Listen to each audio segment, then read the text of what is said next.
pagdating sa hanap buhay lang tayo. Ganun talaga kasimple yun.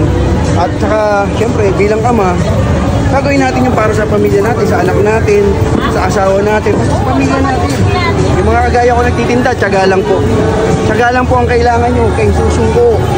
Huwag nyo susukuhan yung problema, huwag nyo susukuhan yung tumal. Darating sa inyo yung kabilihan din, magiging mabearing kayo. Tapos, Kapati, oy, bakit? parang sipag-sipag mong aga-aga mo lagi dito sa palengke. Ayan po, pa rin tayo sa ganyan po talaga tayong ama. Kailangan natin lumabas araw-araw. Kasi, para sa pamilya natin. Tsaka napapasin ko sa'yo parang blooming-blooming mo ngayon. Blooming to, grabe ka naman. Ganito lang talaga ako, araw-araw kailangan nakangiti ka. Para hindi ka kagad tumanda. Diba? Di ka naman nagiinom? Ay, hindi na. Kailan pa? Matagal na, simula nung gumamit ako ng Liver Marine. Napakabuti nito, napakabuti sa atay natin. Ang lupit. Pero mo, nakakatulog ako na maaga pag ito tinitake ko. Tapos safety pa yung atay ko. Kaya pa sabi ko, ang blooming-blooming mo. Oo naman. Sana lahat ng tao katulad mo. Sana, tayo naman, mamotivate natin yung mga tao. Pagdating sa hanap buhay lang tayo. Ganun talaga kasimple yun. At saka, syempre, bilang ama, gagawin natin yung para sa pamilya natin, sa anak natin, sa asawa natin, basta sa pamilya natin. Alam mo naman ako, di ba? Araw-araw nagtitinda. Ayoko kasi ng kaya hindi ako nagpapabaya. Kaya pala blooming ka.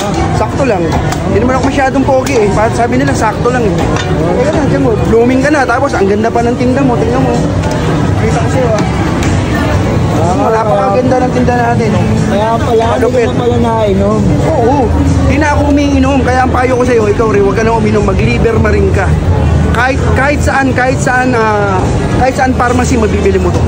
Diba? Napakalupit nito. Ang ganda ng idinulot sa katawan ko nito. Liver Marine.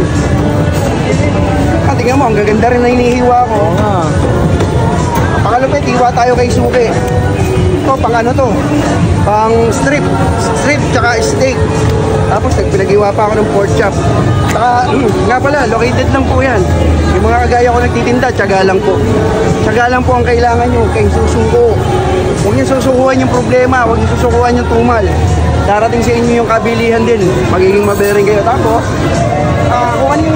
kung ano yung tinitinda nyo, pagtiyagaan nyo po. Huwag po tayo mag-aangat ng sobra-sobra. Ano lang po yung kaya nating itinda kasi mahirap po yung bawian tayo ng katawan natin. Sa araw-araw po, ganito lang po ginagawa natin. Makontento tayo kung ano lang yung tinitinda natin. Basta fresh, tapos tapat tayo sa kapwa, hindi tayo ng lolo. Yun yung number 1. Hindi tayo ng daya. Diba? Number 1 po yun. Tapos, saka syempre, huwag nyo kakalimutan magdasal sa taas. Siya yung kaagapay natin eh. Kaagapay natin sa paghahanap buhay yan. Kailangan pag naghanap buhay ka, kasama mo sila. Sila pala. Ayun pala ang sikreto mo, kaya pala. Always pray tayo kay God. Naman, napakasimple lang yan. Tapos, smile ka lagi. Huwag kang sisimangot. Ganun kasimple lang yun, di ba? Gaya nito, pata oh. Pag nagtataga ka, tingin ka. Di ba? Kung ayaw mo, tingin mo pa rin. Napakasimple lang po ng buhay.